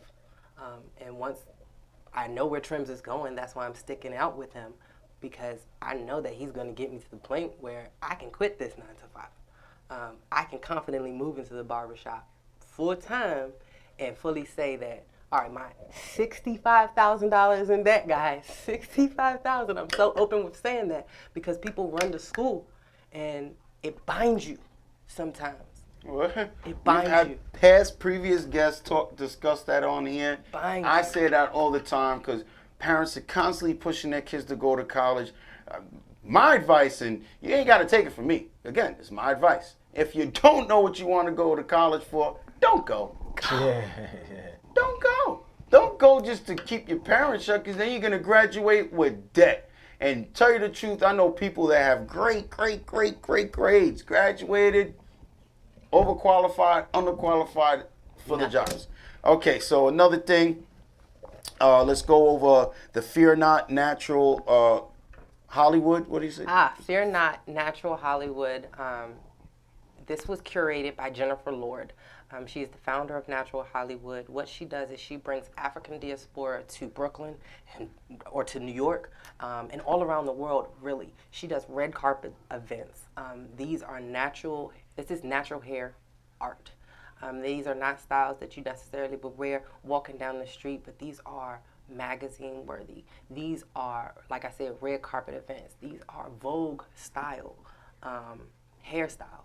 And she actually premiered her first edition, which is the Natural Hollywood book, coffee table book. Absolutely amazing. And I had the blessed ability to work with her on putting the layout for that book together. And so combining multiple talents to always serve the purpose, loving yourself and hair. That's what I did. So that's what Natural Hollywood does. Okay, so let's cover these last couple questions real quick. We talked about short-term, long-term goals. Tell us about the hair loss prevention and crown additives that you were looking into trying to accomplish before the end of the summer. One of the classes that I'm looking to take is with the Hair Loss Center of New Jersey with Miss LaRon Quarles. She's the founder, where she does laser scans and pH scans and sees exactly what's causing the root cause of your hair loss is. I feel like it's innovative. It's something that's necessary in my field. It's necessary in barbering. It's necessary in natural hair. Because what we find ourselves is that people are losing their hair, whether it's from chemicals, over treatments, over styling, whatever it may be, they're losing their hair. And so we're going to introduce male and female additions. We're talking about full implants on the scalp that match your texture of hair. So the consultation and the services are going to be costly, but these are things that are going to be able to last. We're doing long-term solutions as well as short-term solutions. Well, that's one of the things. So these will be crowns and... But that's the thing, like one of the degrees that you got and a couple degrees that now going to college and you accomplish something, it's great. So that don't get it misunderstood with me saying what I said, because you do have a degree in a topic that's going to help you out in this profession in the long term with products. Tell us a little bit about more what you would think about in long term. Dante, right? Yeah. So what he was talking about was how to get yourself from behind the chair. What skills can you develop to get yourself from behind the chair and make yourself really an elite industry leader? So one thing I hopefully I can do is I have a degree in 3D object design. That basically is object manipulation. Combs, brushes, tools, equipment, casings, create that. Garments, wear, small wares. This is what I want to get into, and this is what I want to bring to the industry is how do we begin to in-shop customize our clippers, our combs, make it our own, develop new tools, develop new products, using different materials. This requires collaboration. This requires going to the top of the game and saying, what are you missing? What do you need? Because there's not, you got what? Walls, Andis, Babyliss. Right, but those are clippers. And what? Conair. Well, that's Babyliss. Oh, yeah. Panasonic. So you have Panasonic. Got a lot of people making equipment, you got a lot of people making tools, but I really want to look into non-mechanical objects, things that require simple, maybe hard plastics or rubbers. And these things can be used in the shop. They can replace some of the tools or maybe products they're using. So this requires roundtable discussions to see what's missing from the industry. And that's really what drove me into being a barber and to getting that certification, because I'm like, I got this, but what do I do with it? College left you with this kind of hanging. You just, you're an object designer. Now go find a job. Well, it's not why I went to school. I wanted to develop stuff. And so I feel like barbering is going to be the catalyst to help me get there and begin to develop my own products and my own tools. Well, that's what I mean right here, what we're talking about. We took ScissorSalute, Harry Houdini, the license to create. Right here we're seeing Natalie got license to create, many licenses, different licenses and different degrees to create. So if you're a barber, hairstylist, makeup artist, and you have your license, you know, take some pride in having a license. And anytime you go out and get a certificate out of class, remember to take pride in that. You might have your friends and your family cracking little jokes and saying little things, but remember, you're setting your goals and you're trying to get out there and accomplish them. So of course you're going to always have some sort of deflections that you're going to have to do, and rely on those people that you don't know to support you. Sounds funny, but it's true. And of course some people that you know you support you too. I'm just playing around, but you know you got that one follower who like everything that you do and leave a comment and want to be on some more. You're doing great. So Natalie, thank you so much for coming down here to the show and sharing your story with us. I know you got to get back and do some work, but before we let you go, let everybody know how they can get in contact with you and all your social media information that you'd like to share with us. Please do so now. The stage is yours. All right, you can find me on Instagram at nat_curl_junkie. We're going to talk about that. And then you can find me on Facebook at Natalie Fun with Corinne Obi or Natural Curl Junkie. To book me, I like definitely. that Natural Curl Junkie right there, man. Definitely book me through Trims. Definitely book me through Trims if you want me. Again, I'm there Saturday and Sunday, and we work hard. That's what we do. Okay, so we're not going to Mr. B's. Okay, we're watching David right here showcase. He shared a story with us on how barbering really changed his life and gave him the flexibility that he needed. He had a job, something came up, and he wasn't able to do that. I'm pretty sure he's still nice with it. I'm going to tell you he's nice with it because he was a mechanic. So mechanics usually have to pay attention to detail. You can't misplace a screw. You can't misplace this. So his attention to detail, I'm going to say, is very advanced. And can we zoom in real quick, LA? On the haircut? Okay, so if you're watching the show right now, you're wondering what he got in his hand. He has Walls Magic Clips. They're cordless. And if you notice when he's cutting this type of texture, and my advice if you're cutting this type of texture hair, you always want to go with the grain before you go against the grain. Right now, I believe he has a 3-guard on. And are those metal guards? Okay, those are the Walls metal guards. The premium guards. The premium guards. And they I slip on a little bit better. And if you're watching him right now, looks like he's about to give a low fade.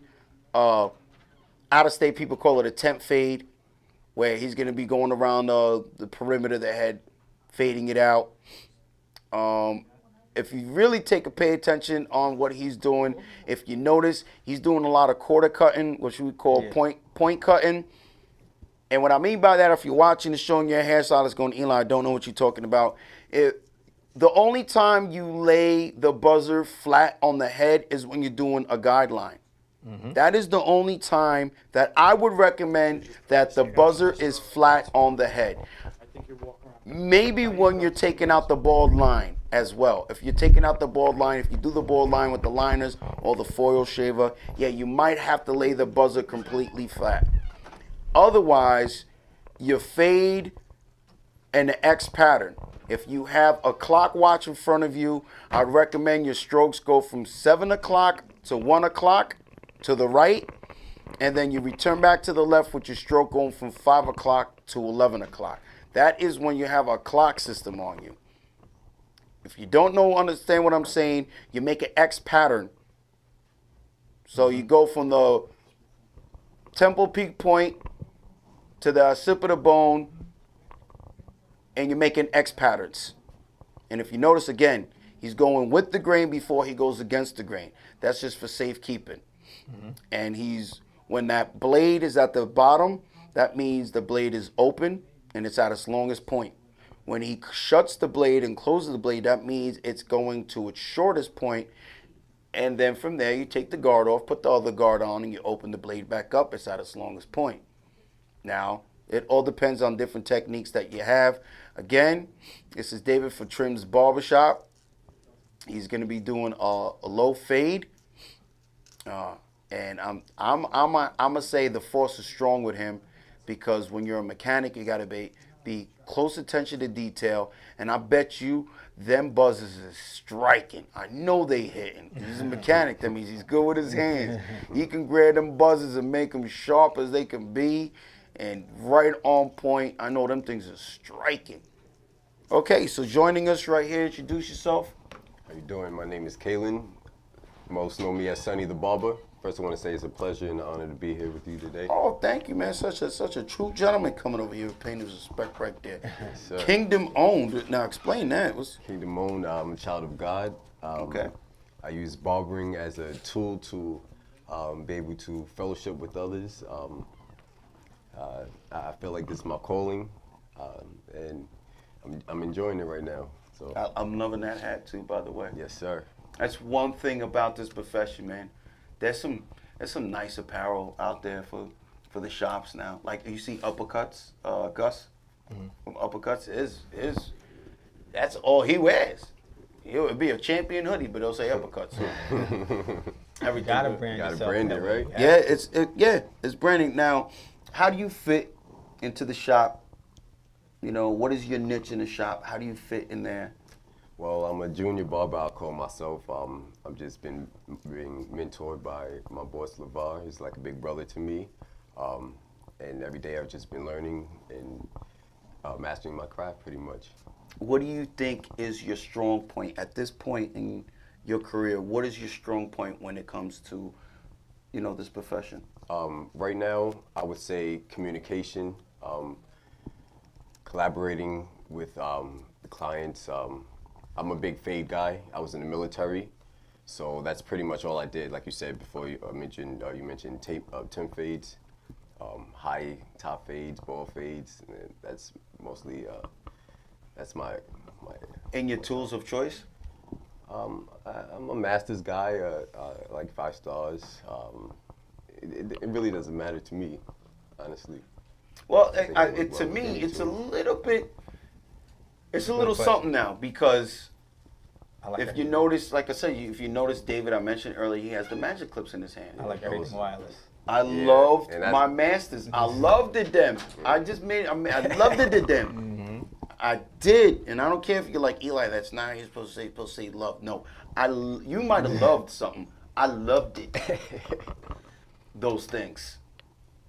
I got the cherry red in his masters. And they didn't come with the surgical blade. So when I got them, I went and spent $25 on a surgical blade. I spent another whatever amount of money getting the cord, the detangling cord on them. I went and got them tattooed before people. This is before social media. This is before 2013. I went and got them tattooed. Rest in peace to Merrill Graham. Rest in peace to Venus Downing. I got their names on my buzzers. Wow. Boom.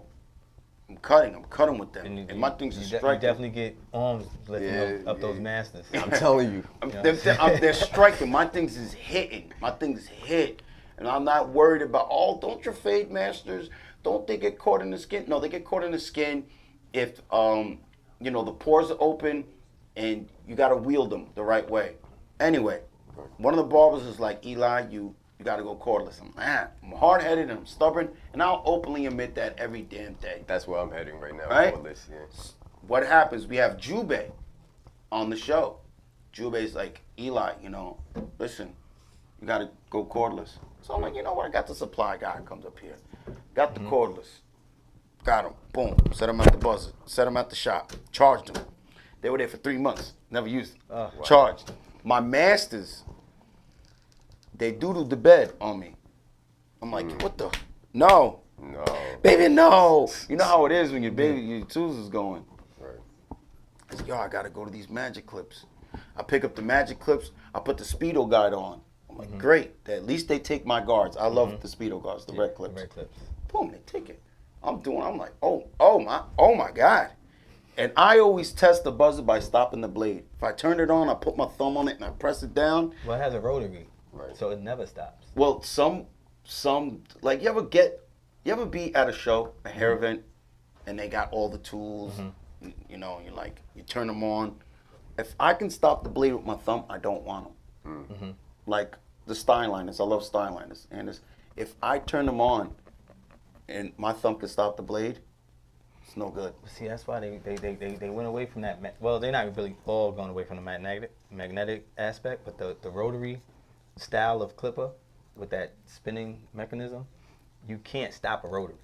It's going to keep going and going. It'll cut right through you. Oh no, just trust me. I'm like, oh yeah, I like that. And then now I love the freedom, and it's hard for me. And I know the Masters is striking, but I got 2 magic clips, and I set them up so good. They're ready to go through any terrain. Did you try those seniors yet? No, I haven't. I'm waiting. I'm actually gonna check the Andis Li Envies, but I'm waiting for the seniors. I'm waiting for the Masters. I'm waiting for the cordless Masters to come out. They got to do it. They're gonna have to. You see, someone took it upon himself and did it, right? He's selling them. Oh yeah. Cordless. He uses a lithium battery and puts it in there. But okay, let's get back to Callan. I'm sorry to take a bit of time talking, but when you're in this profession, you always look for different angles, and he's just getting started. Well, he said he's a junior, and I like the way he's doing that, humbling. And I just wanted to see his strong points, what he has. Now I want to hear about your weak points, things that you can work on, you know. I would have to say is I struggle mostly with female clients. Just, I guess the nervousness of it. I don't know what it is. I'm good with kids and everything else, but me too. I'm nervous with them too, man. The ladies, man. Yeah, I've been doing it for still nervous.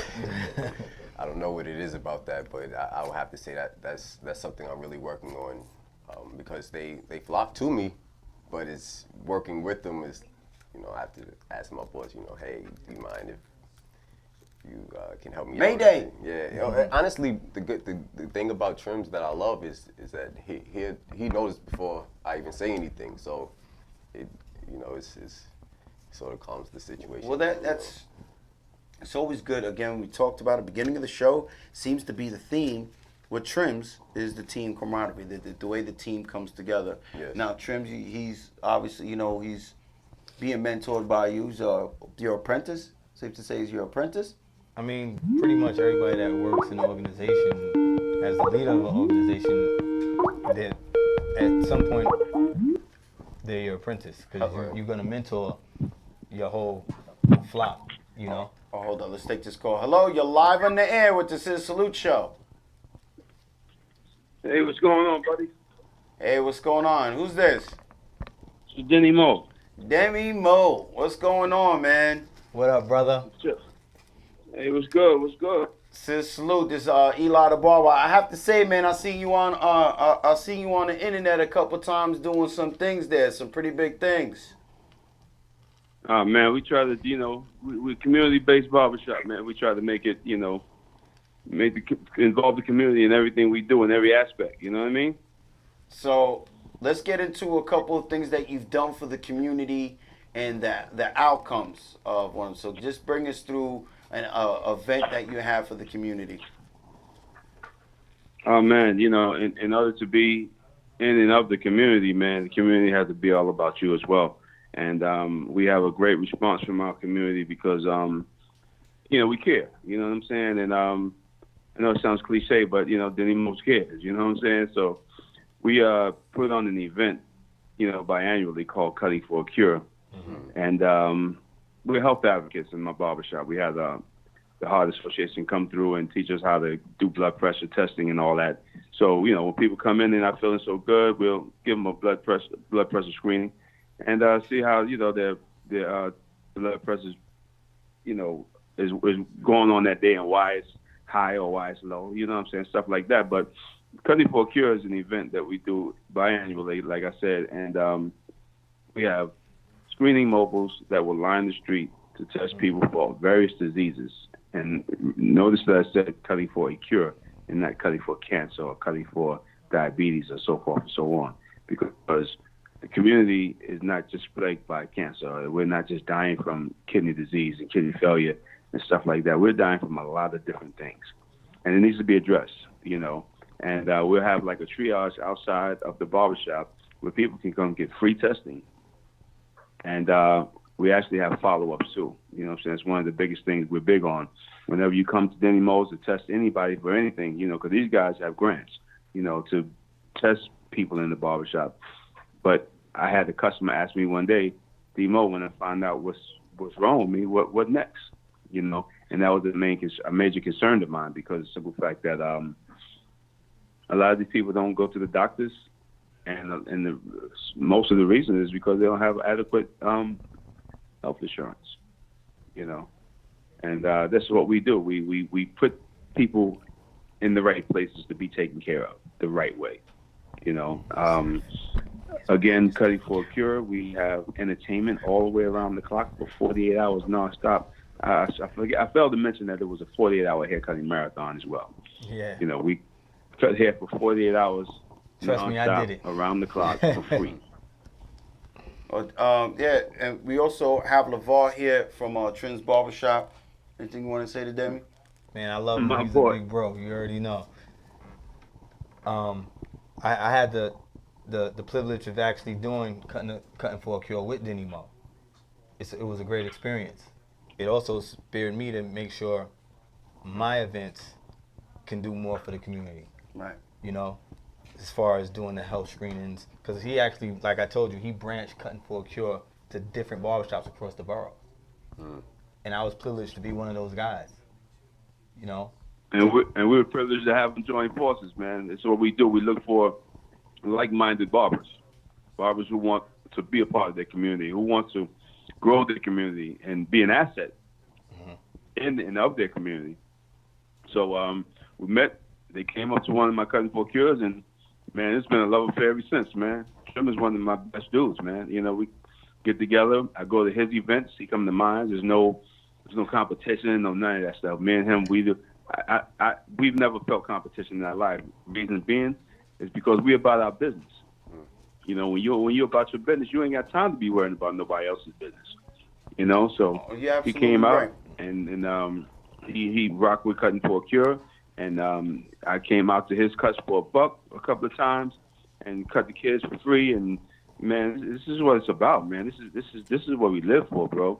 I mean, And we we love do it what on we a do Saturday. in every aspect of the work. We do it on a Saturday. See, you know, most barbers, they be like, yo, I can't do it because it's a busy day for me. That's where you lose.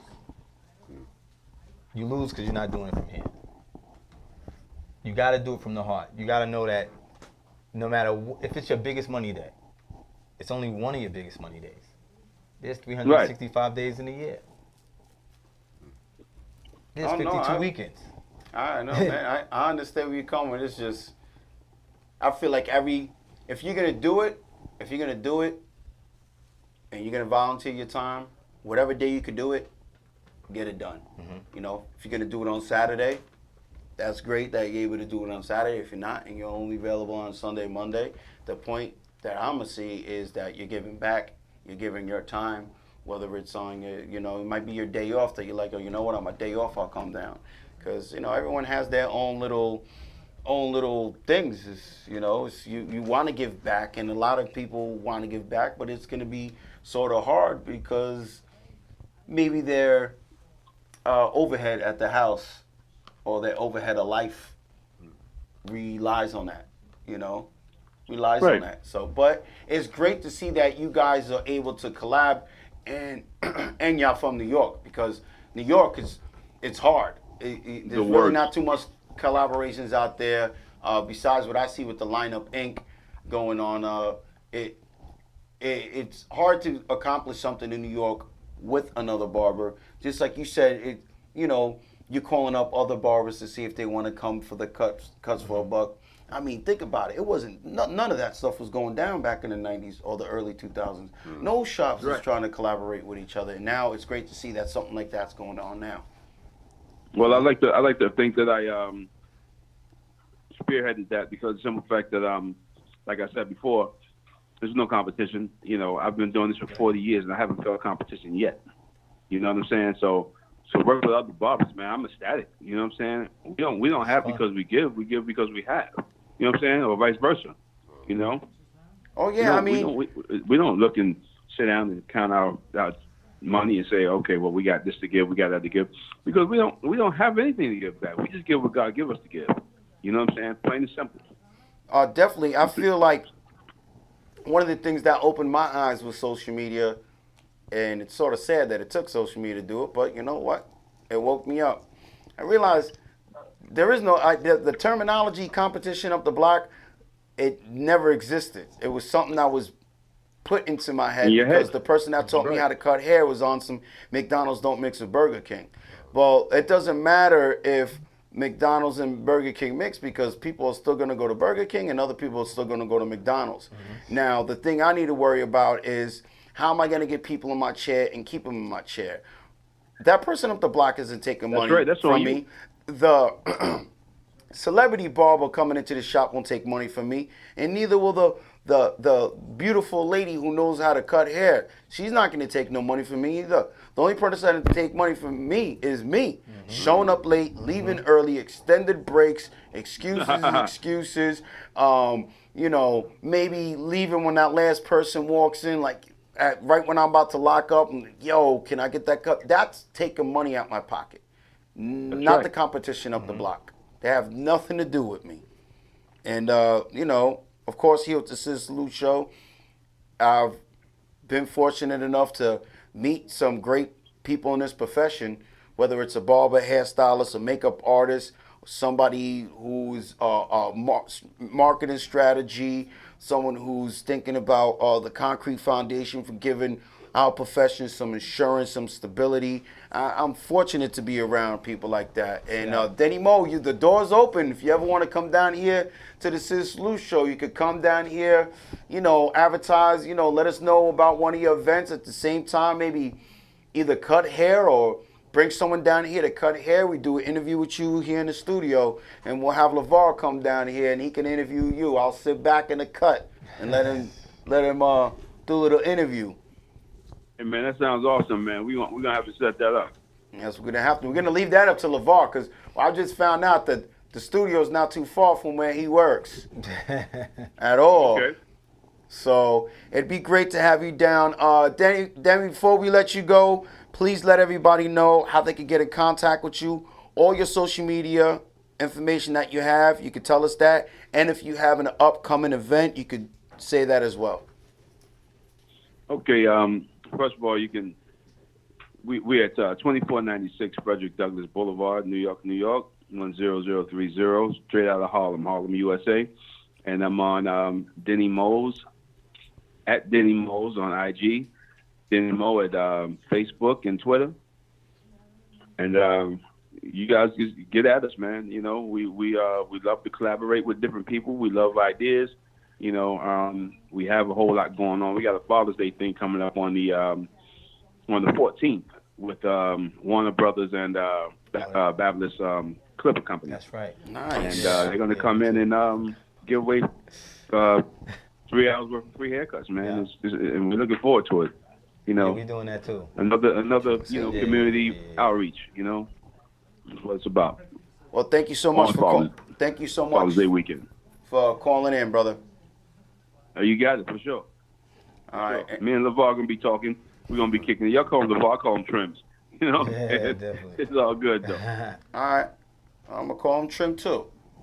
There you go. Well, thank you. There's so many Love trims that cat, going man. on. Anybody out there in radio land, man, you listening, man. If you're around the Long Island area, man, get to know your local neighborhood barber, man. Trims is one of the few, you know what I'm saying, the special ones, man, that you guys got to get a hold to. You know, like I was saying before, I've been doing this for 40 years, man. I'm living off the residuals, man. You know what I'm saying, of what I've created, you know. I go to the barbershop and my schedule is jam-packed all week long because I'm reliable. You know what I'm saying? I'm personable. You know, and he's the same exact way. You know, so find you a home. Like the churches always say, the door to the church is open. Find you a decent barbershop to go to, man. And the doors of the barbershop is open, man. You know what I mean? Whether it's in Long Island, Guy Lombardo Avenue, or whether it's in Harlem, right here, Harlem, USA. Denny Mose. ScissorSalute. Well said, man. Made me do the gesture and the camera's not even on me. All right, Demi. So hopefully we could set that up, and let's get. I just wanted to, before we get back to Colin, I just wanted to let the viewers know what you just seen of him. What David had in his hand was the Slimline Pros, and then he had the other cordless ones that light up, the illuminated blue. Yeah, the new outliner T. The new T outliners by Andis. I actually had them in my hand over the weekend. One of the barbers purchased them. Listen, I know we have this thing. This is my tools. This is what I started with. There's nothing wrong with that. But you see the upgrade when you're using the cordless, the freedom that you have, the way that you're going to be able to maneuver is just totally different. I'm all forward with the cordless movement, but if you're still connected with the cords, there's nothing wrong with that as long as the job gets done.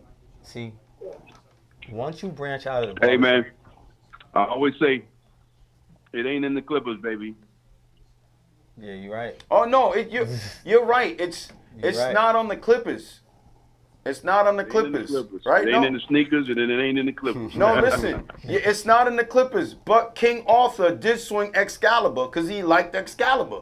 He liked the way it cut. You know, it's just certain tools in your hand. You know, I used to kick 16 balls before the show, and I used to say my face. What is it? Change?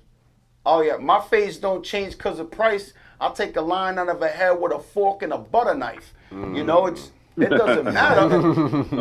Okay. To me, it doesn't matter, but the freedom that you have, and at the same time, the way social media is going, barbers now, this is the independent educator. What better way than to be a barber and educate hairstylists with something that they are used to. They are used to having freedom. The only cord that they're really connected to is that hair dryer. When they have the shears in their hand and the sprays in their hand and everything else, they have a lot of freedom. Hairstylists now are wanting to fade. So again, you can give them 76s, a little heavy in the hand. You can give them the Masters heavy in the hand, or you can give them the freedom of a Magic Clip or a Babyliss FX673s or the Andis LI Envies.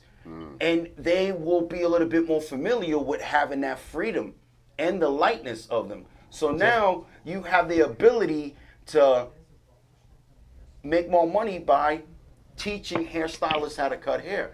Again, you're right. It's all in the Clippers. Let the Clippers do the talking. But I'll tell you this much. I love them cordless Clippers, man. I love them. It's cool for scissor over, like clip over comb. It's cool for when you got to do events that don't have the right power. Correct. That's where it's key. You know. Yeah, it's definitely great for that. Yeah, and it's definitely great for a quick story before you guys go. I was over in Europe, and I was cutting Keith Sweat's hair. I was on tour with Keith Sweat, and over there the power was much stronger than over here. So when I plugged my clippers up, they burnt out. Woo. Boom! I was in a half a haircut, you know. And I didn't have no wireless clippers. I wish I would have had some wireless clippers. I would have rocked out, but I'm a veteran barber, so I put razor to comb and completed the haircut. Blew everybody's mind. Nice. They was trying to figure out, wow, what did you just do? You know what I'm saying? Because you just didn't, you know, your clippers blew out, and all you had was a razor and comb, and you completed the haircut, gave them a mean line in the whole nine. And but that's what we do. That's what we do as barbers. You understand what I'm saying? We make a way out of no way. And I'll tell you this much.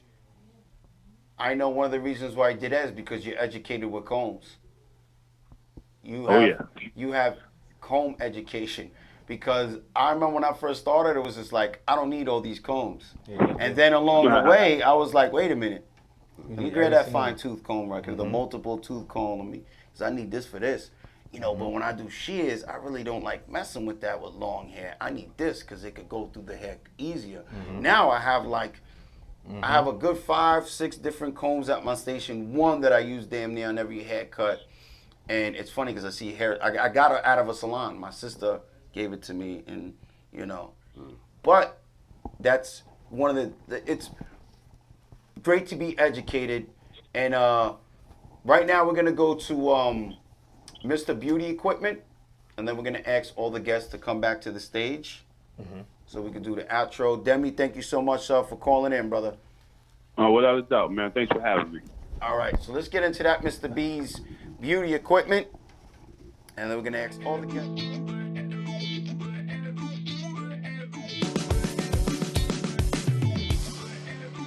I'd like to welcome you to our headquarters, located in Freeport, New York. It's 14,000 square feet, filled with state-of-the-art salon, barber, pedicure, you name it, it's here. We have 26 barber chairs on display. We do design, we do layout, we do lease-to-own programs for barber shops. Please come check us out, pay us a visit, and you'll even get to see the museum soon. We have vintage furniture that's been around forever, and we're going to share it with the American public.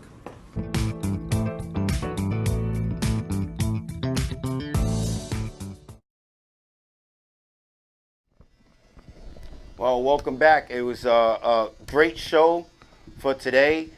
Just a reminder, if you could put that up, LA BarberCon will be this up and coming Sunday, Monday. If you could just put that up. Tickets is on sale at barbershopconnect.com, or you can go to Instagram, Barbershop Connect, and click the link in the IG bio. I would recommend that you buy your tickets and be ready to go when you get there. Why wait online to purchase tickets if you could just buy them online? I don't know if you got that joke. It was that funny, but I said it anyway. Enough about that. It's going to be a lot of education going on there. The Great 8 from the States is going to be there. A lot of different brands. A lot of education going around. Education, and network. In other words, you come to the big events like that, make sure you're bringing your business cards, and don't be scared to say, hello, my name is. Don't be scared to do that. Or say, ScissorSalute, my name is. I would recommend you say that. ScissorSalute, my name is such and such. Because you never know who you're going to meet. A lot of the times I've been to these events and I walk right past someone that's liked every single one of my pictures. Or we've talked and we've built and we've networked, and I'm walking right past them. And next thing you know, I'm like, oh, wow, this person was there. I'm seeing them on their IG, and I'm like, in the background, I'm like, there I go in the background. I didn't even say hello to them. So make sure that you're taking the time. You're already invested in going to this event. You invested your money. You invested your time. So you might as well go there and do as much networking as you can. You never know who you're going to meet and what the outcome could be. Unless you make the, take the initiative to start moving forward. Otherwise, you're just going to be there, me mugging, looking around. Like, why even go? Why even go and me mug? Yo, you got it. Why even go? You go to those events, you got to just say what's up to everybody. Yeah, just go up, Make shake friends. their hand, that's it. So we'd like to salute everybody who came in here tonight, and Demi Mo who called in. So we'd like to salute David for coming in, showcasing, Natalie for showcasing, and giving us a little bit of natural hair education. Again, there's a lot of information, education, and inspiration here at the ScissorSalute Show. And we'd also like to salute Trims Barbershop owner, Original Trims, and Callan for coming down here. I like the way he called himself well, it's a junior in a good way. Junior that he's in the junior state of mind when it comes to barbering. Right. We talked about his strong points and his weak points, and he talked about it openly. So to me, I feel like already he's taking an initiative to become better. My recommendation to anybody here on the show, even myself, is to remain coachable.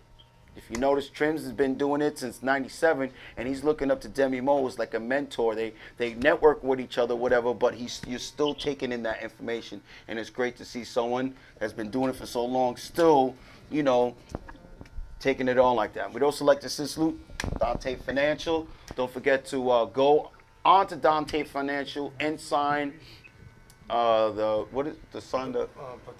petition to start the BBA. The profession is ready. We talked about it with a couple of the guests tonight, how they thought, like, what are you going to do as a real job? This profession, it is about as real as it gets. We take care of our families. We take care of our bills. Now we need just a bit of stability to get it going. Now we're going to ask everybody to put their hands in right here. We're going to do a ScissorSalute sound off. So if you could just come over here. Now, when I say scissor, you say salute. Say it as loud as you can. Scissor! Salute! Woo! You heard Trim's Barbershop and made some noise. So, if you like house music, switch over to StrongIsland.tv and check out my house show. The best house show on the internet. And make sure you give us the thumbs up on the Scissor Salute page and the StrongIsland.tv page, the quickest growing TV channel on Facebook. So thank you guys for checking out the Scissor Salute show. If you're watching this right now, you want to show some support, press the share button, put it on your timeline. Press that share button one more time, put it in all the hair groups that you're part of. Scissor Salute, and thank you so much for watching the show. Scissor Salute. Scissor Salute.